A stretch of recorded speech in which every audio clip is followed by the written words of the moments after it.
हाल ही में आप लोगों ने एक न्यूज़ सुनी होगी कि जो सरकार की तरफ से जो भी हमारे यहाँ के प्रमुख पर्यावरण वन्यजीव और वन संस्थान थे, उनके लिए जो वित्त दिया जाता था, एक तरह से मदद की जाती थी, उसमें कटौती की बात की जा रही है।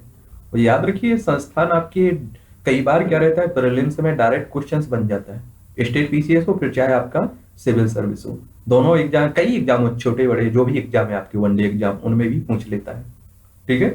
तो इसमें और जब आंसर राइटिंग कर रहे हो आप कभी, तो उसमें भी आप लोग इन्हें यूज कर सकते हैं। ठीक है। देख लेते हैं आखिर क्यों किया गया है, कौन कौन सी संस्थान है, उन्हें भी हम लोग जान लेंगे।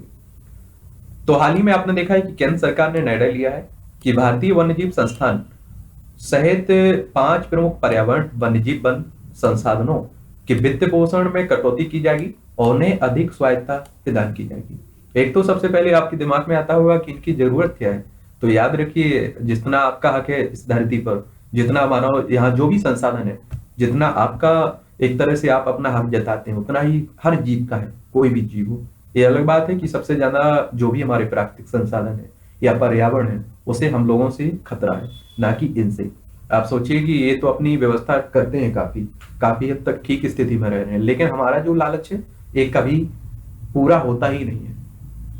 आप क्या करते हैं कि एक जगह की आपने जमीन ली, वहां आपने वन थे, आपने काट दिए, एक घर बना लिया।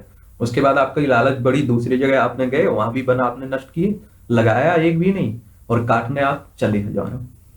तो मुझे लगता है कि हर बर्थडे जब भी आपको मनाया जा रहा है जन्मदिन, तो इतना पैसा बर्बाद करते हो, मतलब ठीक है आपका बर्बाद गलत है, लेकिन आप लोग पार्टी करिए, सब कुछ करिए, एक पेड़ भी अपने जन्मदिन की खुशी में लगा दीजिए। इससे क्या रहता है कि हो सकता है कि वो बड़ा रहे और हमारे आपके जाने के बाद भी वो याद बन के रह जाए। तो ऐसा कर सकते हैं। किन प्रमुख संस्थानों की गई है कटौती, यानी कि किन के वित्त में कटौती की गई? तो भारत सरकार के वित्त मंत्रालय के अंतर्गत कार्य करने वाले व्यय विभाग के द्वारा जारी की गए पत्र के मुताबिक देश के 5 प्रमुख पर्यावरण एवं वन्यजीव संस्थानों की वित्त पोषण में कटौती की जाएगी। वर्तमान में ये 5 संस्थान पर्यावरण, वन एवं जलवायु परिवर्तन मंत्रालय के अंतर्गत कार्य करते हैं, यानी कि इसके अंडर में आते हैं। जो आपका पर्यावरण, वन एवं जलवायु परिवर्तन मंत्रालय है, इसके अंडर में ये काम करते हैं। इनमें कौन कौन से शामिल है? भारतीय वन्यजीव संस्थान, ये आपको देहरादून देखने को मिलेगा, WII भी कह देते हैं इसे।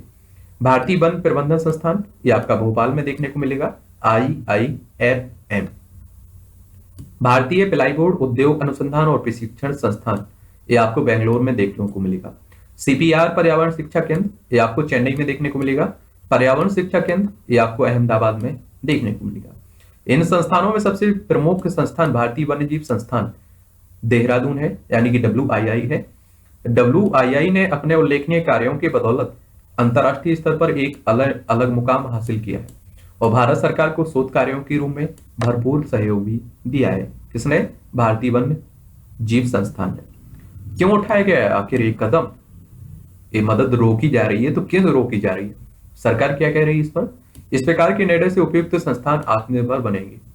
यानी कि कहने का मतलब है कि सरकार कह रही है कि हम इस तरह की कटौती कर रहे हैं तो ये संस्थान अपने आप अपने पैरों पर खड़े होंगे। ठीक है। इससे न्यूनतम सरकार और अधिकतम शासन को बढ़ावा मिलेगा। केंद्र सरकार द्वारा इन संस्थानों के कामकाज में कम दखल देने से इसकी स्वायत्तता बढ़ेगी और वो खुद निर्णय लेने में सक्षम हो पाएंगे। वित्त मंत्रालय के व्यय विभाग से जारी पत्र के मुताबिक भारतीय वन्यजीव संस्थान देहरादून तमाम तरह के शैक्षणिक पाठ्यक्रम भी संचालित करता है और इसे अब डीम्ड यूनिवर्सिटी के रूप में पूरी तरह वित्त पोषित हो जाना चाहिए, ताकि संस्थान को केंद्र के भरोसे ना बैठना पड़े। ये आपकी एक तरह से तर्क है, जो भी सरकार कटौती कर रही है उसी के पक्ष में। ठीक है। अब बात करते हैं भारतीय वन्यजीव संस्थान WII के बारे में जान लेते हैं।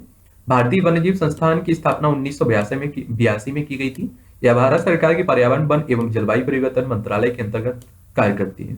इसमें क्या रहता है कि कई बार आपके क्रम से लगाने के लिए आ जाते हैं प्रीलिम्स में, वो आप लोगों से इसीलिए तो कहता हूँ कि कम से कम 4 से 5 साल 6 साल के क्वेश्चन पेपर पुराने उठा के देख लिया करिएगा कि किस तरह के क्वेश्चंस पूछे जा रहे हैं। अब ये आप लोगों ने UPPCS भी दिया है, उसमें भी आपने देखा है कि कई इस तरह के क्वेश्चंस आ जाते हैं क्रम लगाने के लिए। ठीक है। और इसकी स्थापना 1982 में की गई और किसके अंतर्गत आता है? तो आपका पर्यावरण एवं वन एवं जलवायु परिवर्तन मंत्रालय की। इसका मुख्यालय आपको देहरादून उत्तराखंड में देखने को मिलेगा।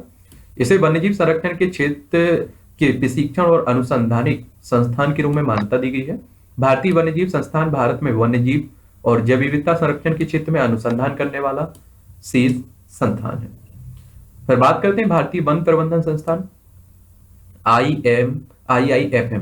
भारतीय वन प्रबंधन संस्थान की स्थापना 1982 में की गई थी। यह एक केंद्रीय वित्त पोषित स्वायत्त सार्वजनिक प्रबंधन संस्थान है। इसका मुख्यालय आपको मध्य प्रदेश के जो भोपाल राजधानी है मध्य प्रदेश की, इसमें देखने को मिलेगा।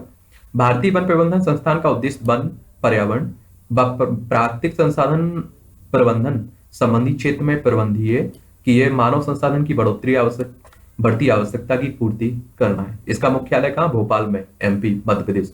1982 में इसकी स्थापना हुई थी। फिर आप देख सुनते हैं भारतीय प्लाईवुड उद्योग अनुसंधान संधान और प्रशिक्षण संस्थान। भारतीय प्लाईवुड उद्योग अनुसंधान और प्रशिक्षण संस्थान भारत सरकार के पर्यावरण, वन एवं जलवायु परिवर्तन मंत्रालय का एक स्वायत्त अनुसंधान का विकास संस्थान है। इसका मुख्यालय आपको बेंगलोर में देखने को मिलेगा। ठीक है। भारतीय प्लाईवुड उद्योग की पहल पर इसकी स्थापना 1962 में की गई थी। एक सरकारी प्रयोगशाला के रूप में CSIR के अधीन हुई थी इसकी। प्रारंभ से ही संस्थान देश में प्लाईवुड तथा पैनल उद्योग के विकास के साथ करीब से जुड़ा हुआ है और प्लाईवुड उद्योग के विकास में सहायक रहा है। यह प्लाईवुड वुड और पैनल उद्योग के लिए काम करने वाला अपने तरीके का एकमात्र संस्थान है। फिर आप सुनते हैं CPR पर्यावरण शिक्षा केंद्र। CPR पर्यावरण शिक्षा केंद्र की स्थापना 1988 में हुई थी। इसका मुख्यालय आपको चेन्नई में देखने को मिलेगा। पर्यावरण एवं जलवायु वन मंत्रालय और CP रामास्वामी अय्यर फाउंडेशन द्वारा संयुक्त रूप से स्थापित है। CPREEC दक्षिण भारत में पर्यावरण शिक्षा के प्रयासों में अग्रणी रहा है। CPR पर्यावरण शिक्षा केंद्र का मुख्य लक्ष्य जैसे स्कूलों के बच्चों, स्थानीय समुदायों और महिलाओं में पर्यावरण के विभिन्न पहलुओं के बारे में जागरूकता ज्ञान में वृद्धि करने का प्रयास करना है।